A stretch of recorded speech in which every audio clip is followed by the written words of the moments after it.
All right, so welcome to Focused Hands. And today's episode, we're gonna kind of talk about some of the interesting gun control, just the narratives that I've personally been hearing from friends, from people that I run into on the street.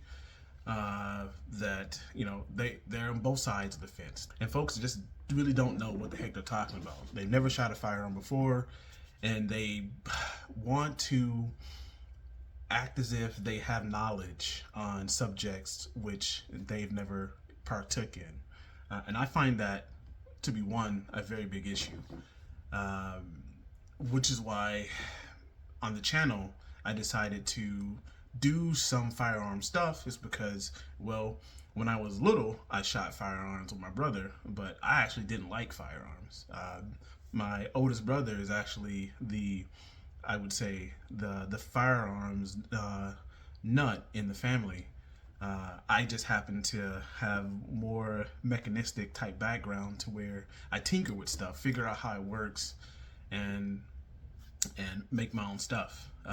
You see that if you watched Focus Hand stuff. It may not be absolutely perfect, but it's functional, safe, and it helps me save thousands of dollars than buying some name brand stuff you can get on the internet. Now, I want to say this about buying firearms. I have never been able to walk in a store and buy a firearm without any type of background check. If anybody's telling you this, they're lying to you. Straight up. They're straight up lying to you.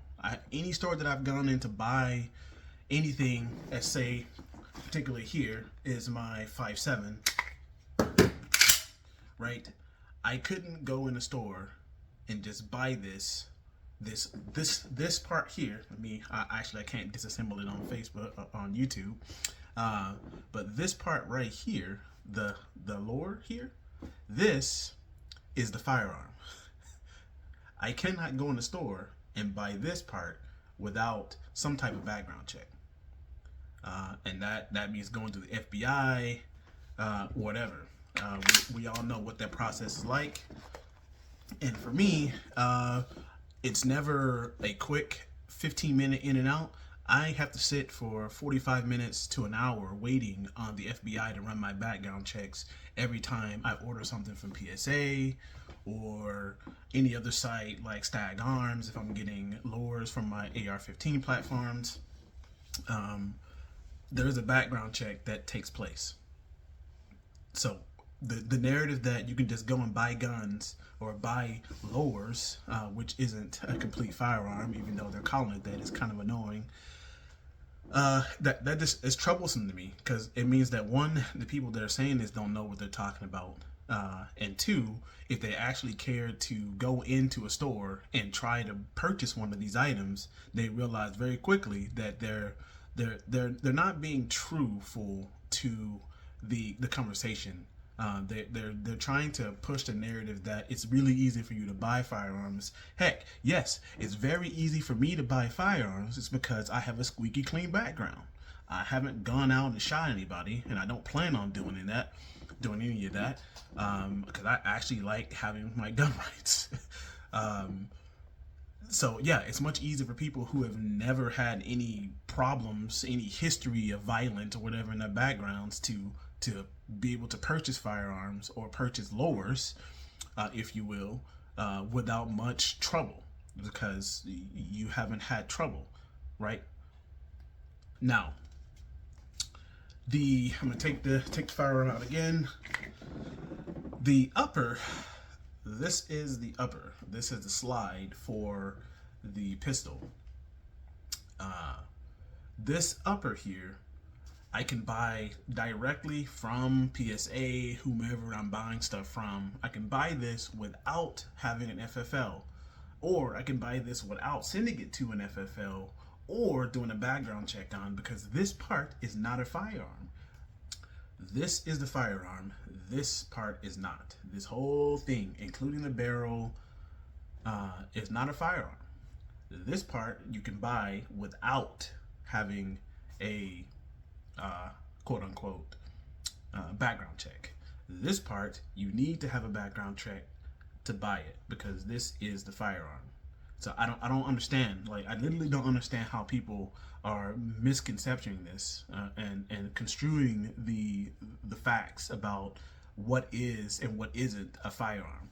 And to be honest, if you ask me, this part isn't even a firearm. You can't actually fire a weapon with just this part. You need to have both parts in order to do that. Now, you probably could do something janky with putting a bullet in, your magazine and then sticking it up in here with this out and then shooting it. You probably could do something like that, but it wouldn't get you very far. And I'm not going to try that because it's kind of dumb. But I say that to say that we have to stop trying to misconstrue the information that's out here. I'm from the side, like I said, I used to hate firearms, and then I went out and I bought first my shotgun. My shotgun was the very first purchase that I made, and I almost wish I didn't actually make it because I realized quickly that I could actually build them for cheaper. I mean, the shotgun cost like $400, so it wasn't that expensive. But knowing what I know now, I probably would have built the Genesis 12. It's an automatic shotgun. I wouldn't have gone that route. I also want to talk about the 2A, this 2A militia versus government stuff that I've been hearing a lot about, and I find it funny. I mean, yeah, I'm from Texas, and of course you haven't known this in anything that I've done so far. I'm actually from Texas, and I was born and raised here, and it's rooted deep in me, being from Texas. So I say that to say this. Knowing Texas history, even I was not really for firearms until I actually took a stand up for myself and decided to just disregard what everyone else was telling me about firearms and AR-15s, which I'll get to here in a few minutes, and go out and try it for myself. Learn gun safety, learn how to shoot, learn the ins and outs of what I'm actually shooting. Not what everybody else is shooting, what I'm actually shooting on a daily, and seeing if I like it then. If it was my choice then to stop using firearms because I didn't want to use them, that's my choice. But I'm not going to say that someone else shouldn't use firearms for their safety, because who am I to tell them how to protect themselves? If you don't want to protect yourself, that's you. But I don't think that it's any person's right to tell someone else that they can't protect themselves with whatever they have at their disposal. It's just crazy. It's crazy that some people can sit here and just say that. Oh yeah, 2A rights. So, to say it with me, a well-regulated militia being necessary for the security of a free state and the people, the right to keep and bear arms shall not be infringed. Yes, I committed this to memory because it's true. I am the militia. You are the militia. And together we have to hold our government in check, foreign threats in check, and even our own people in check, because some folks are going to try you out here on the street if they see you as a easy picking. I train because I need to be ready. It's not that I have this government conspiracy that they're going to come and take over. I mean, we're kind of witnessing this today with the ATF and their push towards gun control. You're not seeing the big picture, but I don't have like this the government is out to get me type thing. I'm not a conspiracy theorist. I'm a realist. And if I don't have some type of training, then of course it doesn't matter. If the government has weapons, we should have weapons. If the government has explosives, we should have explosives. If the government has airplanes and tanks and whatever, we should have airplanes and tanks. It should be a check to keep them in check. And the fact that there's some people that even in my own circle will tell me that they think only the police and the military should have guns. It just blows my mind. Like, what? Who told you this? Who told you that was okay? Who told you that You can depend on your government to keep you safe. Heck, who told you that you can depend on the police to keep you safe? And speaking about the police, it's no way for, unless an officer of the law is literally on your block at the time that you're being robbed or your house has been broken into, it is literally impossible for them to show up to save you. If someone has a gun, even a handgun, shotgun, AR-15, 22, 12 gauge, whatever caliber it is, I mean, the projectile is still a projectile, it doesn't matter. If they show up and hem you up, there's no chance for you to call the police. If you're not ready to respond to someone that has ill will against you or that wants something from you and will kill you for it, the police can't save you. You know, they can show up after the fact and clean you up off the ground, but that it doesn't help that the police have all the guns and that the military have all the guns. The military isn't coming for you. I mean, why would they? You're a civilian. I mean, there isn't a foreign threat on our land for the military to show up or martial law for the military to show up. So why would the military be involved with domestic situations if the police can't show up? And this notion that they're going to save us is just crazy. Like, if you think about it, think about any altercation that happened. You got into a car wreck. I don't know, someone stole rims from your car, or they showed up at your house at midnight trying to look through your windows and whatever, and you called the police. How long did it take the police to get there? 4, 5, 6, 10, 70 minutes?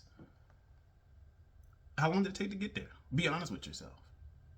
Because the average, I mean, I can draw my firearm, my pistol. Again, I'm going to show you this pistol. I can draw this pistol 1.5 seconds.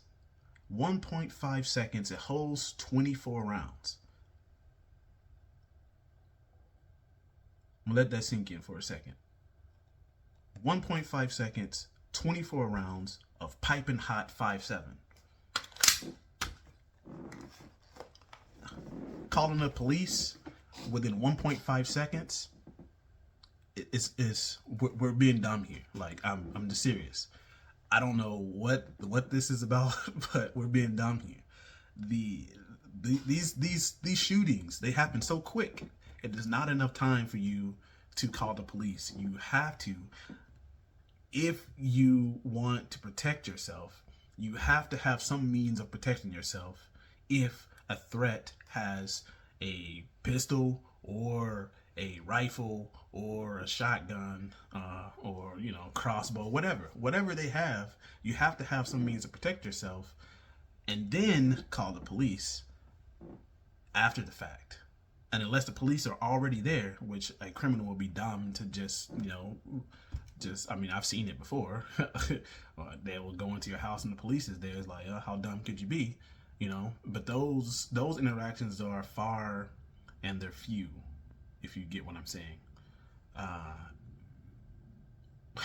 You got to get out there and protect yourself, and you got to train. If you're going to get firearms, I personally would say shoot it. Shoot your firearm.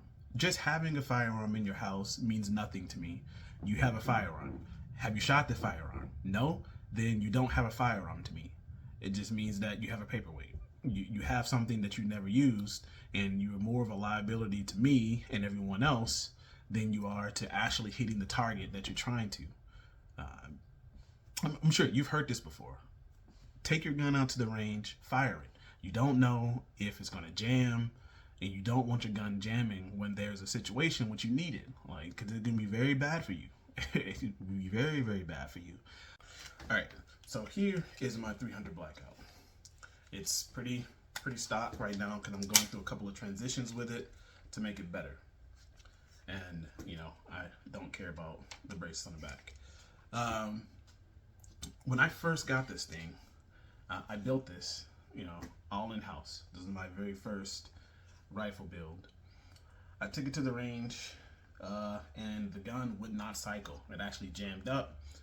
And the problem that I had was the gas tube was not Loctited, so it actually slid up, allowing the gas not to cycle or get in there to cycle back to allow the BCG to, be pulled back. So it actually jammed up and wouldn't fire. Had I just had this at the house, right, and I'm going to use this in a self-defense situation, but I'm not going to shoot it because I only need it for self-defense, and I'm going to store it away in a safe. This somehow is going to protect me if I've never shot it. I would have been in some serious trouble here. Probably would have been killed, mainly because it took me almost, I would say, 30 minutes to unjam this, because I mean the bullet got stuck in here. This got stuck back. It was a real mess that I had to disassemble the entire gun and put it back up. Now, speaking of this firearm and what I said earlier, this portion right here, this portion is the firearm. You have to have a background check, pass a background check, pass it, in order to purchase this part here. This is the lower receiver. This part here, you do not have to have a background check for. You can buy this directly from any gun store, anywhere that sells uppers and BCGs and charging handles, sites, whatever. You can buy those directly from the store and have them sent directly to your house. This part here has to go through an FFL dealer, and you have to have it transferred into your name if you pass the background check. Now, if you have a squeaky clean background like mine, it's much easier. If you have red flags, you're probably not going to be able to buy it. So, keep that in mind. People are lying to you. They're saying they're just walking in and buying stuff, and they're felons or whatever. A felon would go in here and try to buy one of these and be an instant red flag if they're lying on their application. And they'll find out. They'll find out. Now, past that, I also have this bad boy here. This is my KS-47, which I purchased from PSA. This is a beauty. I've also shot this on the channel, and I don't shoot this as regularly as I should because for the time frame, ammo was a little hard to come by. Now 7.62 by 39 is actually pretty cheap, so I'm getting ready to buy 3,000 rounds of this non-corrosive stuff. I have multiple calibers. One, let me phrase this. I am not a gun collector. I don't collect guns just to have them. I shoot every last firearm that I have. It has a purpose. Some of them might be more recreational than others, but every gun that I have is a self-defense gun. It is a gun to check the opposition. Should it be government? Should it be foreign threats? Should it be domestic threats? Every gun I use, I train with, put rounds through the gun. I clean it, I cycle it. I know everything there is to know about this firearm, about the 300 Blackout, about the 5.7, about the 5.7 pistol that I built, about the 5.7 rifle that I built, about the shotgun that I bought, about the other 5.7 I'm getting ready to build, about the Glock that I have. I know everything there is to know about those firearms, how they function, because I need to know that if I'm going to be using those in a situation that could help better the outcomes for me. Speaking of which, let's talk about why one needs and doesn't need an AR-15. I can tell you right now, I don't care what anyone says. They're not thinking about this. They're not thinking this through clearly enough for me. If you can sit here and tell me that there's 4 guys, and even one guy with an AR-15, and you have a pistol, that you're somehow going to win that fight, one, you're not John Wick.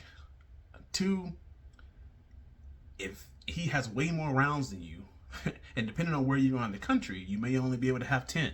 If he's a criminal, he's not going to care about having 10 rounds in his magazine. He's going to carry 30, probably plus more in capacity. That's not going to be a fight you want to be in if the opposition is outgunning you. The AR-15 is a very good equalizer for multiple engagements, or people coming into your house. This thing, it'll make them think twice about their actions. Do you need to train with it? Yes, you do. Would I just have this sitting out and not shoot it and just hope that this spray and pray, if you will? No, like, you need to train with this. You need to aim with it. You need to be responsible with it, and your outcomes will be more so what you like, I guess. I haven't had anyone try to break into my house or anything like that, and God forbid they do, because, you know, Texas is a stand your ground state, you know, castle doctrine here. And I have no problems, like 100%. I have no problems with pulling that trigger if someone breaks in my house to hurt my dogs and my family. I'm not going to think twice about it. So it's just that. And you may have some feelings about that. You may want to give criminals more rights, but a criminal's a criminal to me. You break into my house, you endanger me with firearms, knives, or whatever, I'm going to respond with something of the same caliber or better to deter you from continuing your tract. And if I can't do that, well, that means that I'm probably going to perish. And that means that my family members and my dogs are probably going to perish. So if I don't step up and be the deciding factor between them, I'm not going to be here to make videos for you because I lost. And I don't want to do that. So that's why I'm training, conditioning, you know, because a lot about firearms that people don't talk about is conditioning. If you don't have conditioning, you're going to suck at everything else. If you can't hold up a 8 to 10 pound firearm, and that's what you built with all the kit and stuff like that, you're gonna suck at it. And you're gonna suck at it until you get more conditioned at using that weapon. I'll talk about my recent AR-15, or I say AR-57 16-inch rifle. When I first built it and I held it up, it's like, man, I was fatigued holding it for like 5 minutes because I didn't. That's the heaviest. I think it's probably the heaviest gun that I have right now. I think it's right at 9 pounds for 16-inch rifles. Right at 9 pounds with all the bells and whistles that I want on it that I would use. And my shotgun being a close, I think my shotgun's like 8 pounds. And the shotgun's like super light. Like, it's like a pound makes a difference, you know, when you're holding it up and trying to just keep that same stamina and move through your house or move around and engage. You realize how much energy is going into this, how much conditioning that you need to have in order to keep that, one, stay sane up here, but also keep focus on the objective as you move through cleaning your house or cleaning your yard, or God forbid if you're out in the middle of the store and someone starts popping off shots. You have to, there's just, for me, it's a no-brainer. You click, you move into your training, and you go and you assess the damages, you take down the threat, whatever. That's all I'm gonna say about that. No, train with your stuff, condition with your stuff, and I think you'll be okay. Is there any other issue that I want to bring up in this part? I think I'm gonna do like 4 parts of this because I really don't. It's necessary to talk about this kind of stuff because a lot of people are afraid to talk about it, or, you know, they somehow lose their YouTube subscribers and whatever but I'm not. I'm not afraid to talk about these things because it needs to be said. There's a lot of misinformation that is going on out here that needs to be addressed, and that comes from our president through active YouTubers and influencers and folks that have literally never shot. You're listening to folks that literally have never shot a firearm tell you about firearms and what you should do to protect yourself. Those that have people to protect them tell you that you shouldn't protect yourself and let the government do it. Like, it's just bizarre. It's so bizarre. Anyway, I'm gonna end on that note. Let that sink in. You know, you can talk about this down in the comment sections. Hate me if you want to, love me if you want to. It doesn't matter, because at the end of the day, I'm still gonna be carrying, and protecting my family, and the best way that I can, training the best way that I can, and and I know there are those that are out here like me that are part of the militia. We should all group together and train together as the militia. If you're into that kind of sort of thing, hit me up. We may have to make it work something out. We gotta look at your gun safety, shiz before we shoot, anything like that. But we may be able to meet up and whatnot and kind of train together as we build this militia that we should be doing, since we all are part of that militia. Well, with that said, I'm gonna get out of here. Focus in, signing off. Peace.